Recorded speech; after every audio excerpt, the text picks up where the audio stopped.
வணக்கம் ஃப்ரெண்ட்ஸ். இன்றைக்கி நம்ம சேனலில் வந்து என்ன பார்க்க போகிறோம் அப்படின்னு சொன்னால், இதான் கண்டினியூட்டி டெஸ்டரு. இது வந்து மார்க்கெட்டில் எங்கேயுமே கிடைக்க மாட்டேங்குது, ரொம்ப ரிஸ்க்காக இருக்குது. நானும் 1 இயராக தேடிக்கிட்டே இருக்கேன், கிடைக்கவே இல்லை. கடைசியாக ஒரு முடிவு பண்ணிட்டேன், நம்மளே வந்து இந்த டெஸ்ட்டை வந்து நம்மளே தயார் பண்ணிக்கலாம் அப்படின்னு முடிவுக்கு வந்துட்டேன். இது வந்து எப்படி பண்ணலாம் அப்படிங்கிற வந்து இந்த வீடியோவில் வந்து ஒவ்வொன்றா சொல்கிறேன். அதே மாதிரி நீங்களும் பண்ணி ட்ரை பண்ணி பாருங்கள். இது மொத்த செலவு வந்து பண்ணுறதுக்கு வந்து ஒரு எவ்வளோ வந்துச்சு அப்படின்னு சொன்னால் 60 ரூபா வந்தது. ஆனால் அந்த கண்டினியூட்டி டெஸ்டர் வந்து மார்க், அதாவது வந்து ஆன்லைனில் பார்த்தோம் அப்படின்னு சொன்னால் 600 700 எம்ஆர்பி வருது. நான் இப்போ என்ன பண்ணியிருக்கேன்னா, ஒரு நார்மல் டெஸ்டர் தான், நம்ம நார்மலாக வீட்டுக்கு யூஸ் பண்ணுவோம் இல்லையா, 230 வோல்ட்டில் யூஸ் ஆகக்கூடிய டெஸ்டர் தான் எடுத்திருக்கேன் நான். இந்த டெஸ்ட்லேயே வந்து நான் வந்து என்ன பண்ண போகிறேன் அப்படின்னு சொன்னால், அந்த முன்னாடி இருக்கக்கூடிய அந்த ஸ்க்ரூ டிரைவர் நம்ம வந்து ரொட்டேட் பண்ணக்கூடிய பகுதியை வந்து நான் ஷார்ப்பாக வந்து கிரைண்டிங் பண்ணுறேன். அது மட்டும் இல்லாமல் மேலே வந்து அந்த ஸ்க்ரூஸ் இருக்கு இல்லையா, அந்த ஸ்க்ரூஸில் வந்து ஒரு ஹோல்ஸ் வந்து போட்டிருக்கேன்.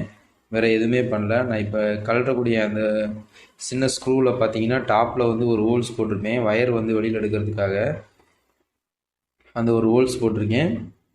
அது மட்டும் இல்லாமல் திருப்பலியோட முனப்பகுதியில் வந்து நான் வந்து ஷார்ப்பாக வந்து கிரைண்டிங் பண்ணியிருக்கேன். இப்போ வந்து நம்ம வந்து அந்த டெஸ்ட்டுக்கு உள்ளே இருக்கக்கூடிய அந்த பல்ப்பு, அது மட்டும் இல்லாமல் அதுக்குள்ள இருக்கக்கூடிய ரெஜிஸ்டர் எல்லாத்தையும் வந்து நம்ம வந்து வெளியில் எடுத்துடலாம். இதான் அந்த ரெஜிஸ்டர், அந்த பல்ப்பு. இது வந்து நமக்கு வந்து தேவை கிடையாது. நம்ம வேறு மாதிரியான எல்இடி பல்ப் தான் யூஸ் பண்ண போகிறோம். இந்த டெஸ்ட்டோட முனப்பகுதி பார்த்திங்கன்னா உங்களுக்கு தெரியும். அதை வந்து ஷார்ப்பாக வந்து நான் வந்து கிரைண்டிங் பண்ணி வச்சுருக்கேன். இந்த ஷார்ப் போதும். உள்ளக பார்த்தோம்னா உள்ளே வந்து எம்டியாக தான் இருக்கும். அந்த ஸ்க்ரூ ட்ரைவரோட லாஸ்ட் எண்டு மட்டும் நமக்கு வந்து தெரியும். இப்போ வந்து நான் வந்து எல்இடி வாங்கியிருக்கேன். இந்த எல்இடியோட ரேட்டு வந்து பார்த்திங்கன்னா ₹1 தான். நான் வந்து ஒரு ப்ளூ கலரும் ஒரு ரெட் கலரும் வாங்கியிருக்கேன். 2L கலர் வந்து யூஸ் பண்ணுறதுக்காக. இதை வந்து டயோட் மோடில் வச்சுட்டு நம்ம மீட்டரை வச்சு செக் பண்ணோம் அப்படின்னு சொன்னால், அந்த எல்இடி வந்து பிளிங்க் ஆகும். ஊதா கலர் எல்இடி வந்து நம்ம வந்து ஆல்ரெடி வந்து செக் பண்ணிட்டோம். இப்போ வந்து ரெட் கலர் எல்இடி வந்து செக் பண்ணி பார்க்குறோம். இது வந்து கரெக்டாக வந்து இருக்குது. இந்த 2 எல்இடியும் வந்து அந்த லீடு வந்து ரொம்ப நீளமாக இருக்கு இல்லையா, அதனால் அந்த லீடை வந்து நமக்கு தேவையான அளவு வச்சு அதை வந்து கட் பண்ணிக்கலாம். கட் பண்ணிவிட்டு இதை வந்து என்ன பண்ண போகிறோம் அப்படின்னு சொன்னால், ஆப்போசிட் வச்சு இதை வந்து சால்ட்ரிங் பண்ணணும். அது எப்படின்னு நான் காமிக்கிறேன் உங்களுக்கு. அதுக்கு முன்னாடி இந்த எல்இடியில் வந்து நம்ம அந்த லீடு பகுதியில் வந்து சால்ட்ரிங் லைட்டாக வச்சுக்கிட்டோம் அப்படின்னு சொன்னால் நம்ம வந்து ஈஸியாக சால்ட்ரிங் பண்ணுறது கொஞ்சம் ஈஸியாக இருக்கும். இப்போ நான் வச்சு காமிக்கிறேன் இல்லையா, இதே மாதிரி தான் நான் வந்து ஆப்போசிட் வந்து வைக்க போகிறேன். இப்படி வச்சு சால்ட்ரிங் பண்ணிடுவேன். எல்இடியோட பார்த்தீங்கன்னா ப்ளஸ் மைனஸ் இருக்கும். அதை வந்து நான் இப்போ என்ன பண்ண போகிறேன்னு பார்த்தீங்கன்னா உங்களுக்கு இமேஜில் தெரியும். ப்ளஸ் மைனஸ் வந்து ஆப்போசிட்டாக வச்சு நான் சால்ட்ரிங் பண்ண போகிறேன். ஓகே, 2 பக்கம் வந்து ஆப்போசிட்டாக வச்சு சால்ட்ரிங் பண்ணியாச்சு. இதுக்கப்புறம் நம்ம வந்து சால்ட்ரிங் பண்ண கரெக்டு தானா அப்படிங்கிறது வந்து நம்ம வந்து எல்இடியை வந்து செக் பண்ணி பார்த்துக்கலாம். ப்ளஸ் மைனஸ் வந்து மாற்றி கொடுத்தோம்னா கலர்ஸ் வந்து மாறி எரியும். அதுக்கப்புறம் இது வந்து 1K ரெஜிஸ்டர் வந்து 2 ரெஜிஸ்டர் வந்து தேவைப்படுறதுக்கு நான் இப்போ 1 மட்டும் இப்போதைக்கு நான் எடுத்துக்கிறேன். இந்த ரெஜிஸ்டரை வந்து என்ன செய்யணும் அப்படின்னு சொன்னால், நம்ம 2 லீடில் ஏதாவது ஒரு பக்கம், ஒரு லீடில் வந்து நம்ம வந்து இந்த ரெஜிஸ்டரை வந்து சால்ட்ரிங் பண்ணிடலாம். 1K ரெஜிஸ்டர் தான் நான் யூஸ் பண்ணியிருக்கேன். இந்த ரெஜிஸ்டர் வந்து ஏதாவது ஒரு லீடு பக்கம் வந்து நம்ம வந்து சால்ட்ரிங் பண்ணி எடுத்துக்கலாம். சால்ட்ரிங் பண்ணதுக்கப்புறம் இதை வந்து இந்த ரெஜிஸ்டர் வேலை செய்யுதாங்கிறதையும் கரெக்டாக வந்து செக் பண்ணிக்கலாம். வேலை செய்யுது. இப்போ நம்ம அந்த ரெஜிஸ்டர் வந்து அதாவது வந்து பழைய டெஸ்டருக்குள்ள இருக்கிற ரெஜிஸ்டரோட அளவு வந்து சின்னதாக இருக்கும். அப்போ அது வந்து நம்ம அதே மாதிரி நம்ம வந்து வேறு ஒரு பொருள் யூஸ் பண்ணோம் இல்லையா, அப்படின்னா தான் அந்த லீடை வந்து டச் பண்ணோம், உள்ளே இருக்கக்கூடிய லீடை. அதனால் வந்து நம்ம என்ன பண்ணுறோம் அப்படின்னா, ஒரு ஸ்க்ரூ எடுத்திருக்கேன். ஒரு 3mm இருக்கக்கூடிய ஒரு ஸ்க்ரூ எடுத்துகிட்டு அந்த ஸ்க்ரூவோட எண்டில் வந்து இந்த ரெஜிஸ்டரோட வயரை வந்து சுற்றி அதை வந்து ஃபுல்லாகவே சால்ட்ரிங் பண்ணிடுறேன். அப்படின்னா தான் அந்த ஸ்க்ரூ ஃபுல்லாகவே வந்து நமக்கு வந்து லைன் வந்து அக்யூரேட்டாக கிடைக்கும். நம்ம முடிஞ்சு வச்சுட்டோம் அப்படின்னு சொன்னால் கண்டிப்பாக வந்து லூஸ் கனெக்ஷன் அந்த மாதிரி வர்றதுக்கு வந்து வாய்ப்புகள் வந்து நிறையா இருக்குது. அப்படிங்கிறதுனால நான் அதை சுற்றி நல்லாவே ஃபுல்லாக சால்ட்ரிங் பண்ணிடுறேன். அதே மாதிரி அந்த ஸ்க்ரூவோட முனப்பகுதி இருக்கு இல்லையா, அதுலேயும் வந்து நம்ம வந்து சால்ட்ரிங் வச்சுக்கலாம். அப்படின்னா தான் உள்ளே இருக்கக்கூடிய அந்த டெஸ்டரில் இருக்கக்கூடிய லீடை வந்து டச் பண்ணும்போது அதுலேயும் நமக்கு வந்து கரெக்டான கண்டினியூட்டி வந்து கிடைக்கும். அதனால் அந்த முனப்பகுதியிலையும் வந்து நான் வந்து கொஞ்சம் போல் சால்ட்ரிங் வந்து வச்சுருக்கேன். ஓகே, இதை வந்து வச்சதுக்கப்புறம் திரும்பவும் நம்ம வந்து மீட்ரு வச்சுட்டு இந்த ஸ்க்ரூஸில் வந்து கரெக்டாக லைன் வந்து ஃபங்க்ஷன் ஆகுதா அப்படிங்கிறத வந்து செக் பண்ணிக்கலாம். ஓகே, அது வந்து கரெக்டாக பக்காவாக வந்து ஃபங்க்ஷன் ஆகுது. அவ்வளோதான். இதுக்கப்புறம் நம்ம என்ன செய்யணும்னா, இன்னொரு ரெஜிஸ்டர் அதே மாதிரி 1K ரெஜிஸ்டர் எடுத்துகிட்டு இன்னொரு பக்கம் லீடு இருந்தது இல்லையா, அதை வந்து ஆப்போசிட் பக்கம் வந்து பற்ற வைக்க போகிறோம். இப்போ நான் உங்களுக்கு காமிக்கிறேன். ஆல்ரெடி மேலே உள்ளது வந்து அங்கிட்டு பற்ற வச்சுக்கலையா, இப்போ கீழே உள்ளது வந்து இந்த பக்கமாக வச்சு நம்ம வந்து பற்ற வைக்கணும், அவ்வளோதான். ஓகே, அதை வந்து சால்ட்ரிங் பண்ணியாச்சு. இப்போ வந்து ஆப்போசிட் வந்து ஒட்டிக்கிடுச்சு. திரும்பியும் கூட நம்ம வந்து 2 லீடையும் வந்து வச்சு செக் பண்ணி பார்த்துக்கலாம், கரெக்டாக தான் எல்இடி வந்து எரியுதா அப்படின்னு சொல்லிட்டு. ப்ளஸ் மேஸை மாற்றி மாற்றி கொடுத்தோம்னா வேறு பக்கம் வந்து எரியும். ஓகே, கரெக்டாக தான் இருக்குது. இதுக்கப்புறம் நம்ம வந்து அந்த டெஸ்ட்டில் வந்து இதை வந்து போட்டுடலாம்.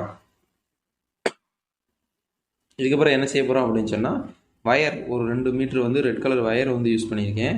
நம்ம ஆல்ரெடி வந்து அந்த ஸ்க்ரூஸில் வந்து ஹோல்ஸ் போட்டிருந்தோம் இல்லையா, அது வழியே உள்ளக்க விட்டுட்டு இதில் வந்து நம்ம வந்து 2 முனிச்சு போட்டுக்கலாம். ஏன் அப்படின்னு சொன்னால், அந்த வயரை வந்து நம்ம வந்து பிடிச்சி இழுத்தா கூட அந்த வயரை வந்து அத்து போகக்கூடாது இல்லையா, அதனால் வந்து அதில் வந்து 2 முனிச்சு போட்டுக்கலாம். அப்படின்னா தான் வந்து நமக்கு வந்து இந்த வயரை வந்து நம்ம சப்போஸ் தெரியாமல் இதுலேயே மாட்டி இழுத்துருச்சுன்னா கூட அந்து போகாமல் இருக்கிறதுக்கு வாய்ப்பாக இருக்கும்.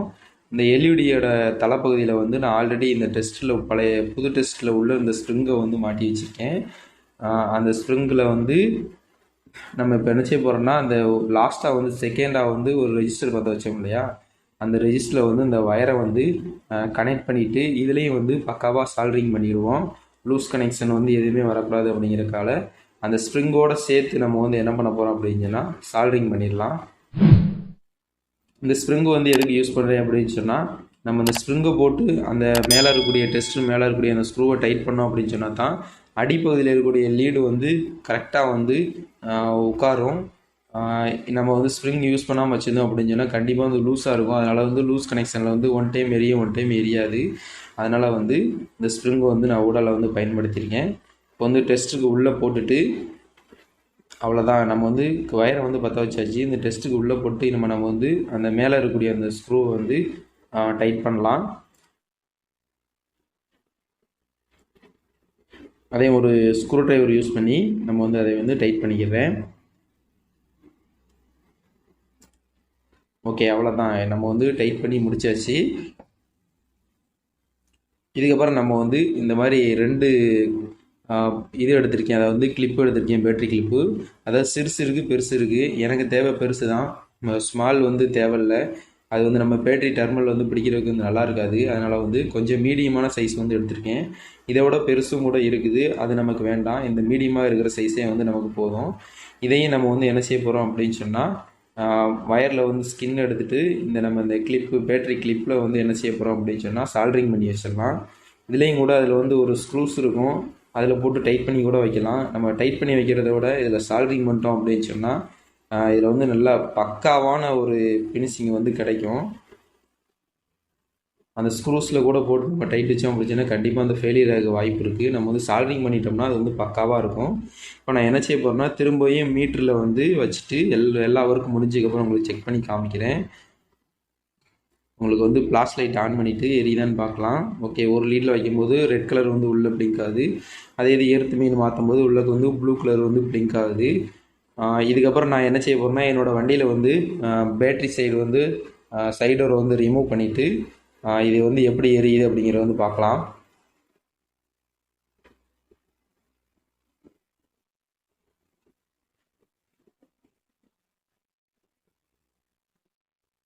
இப்போ பார்த்தாலே உங்களுக்கு தெரியும், ரெட் கலர் வந்து உள்ளே வந்து பிளிங்க் ஆகுது.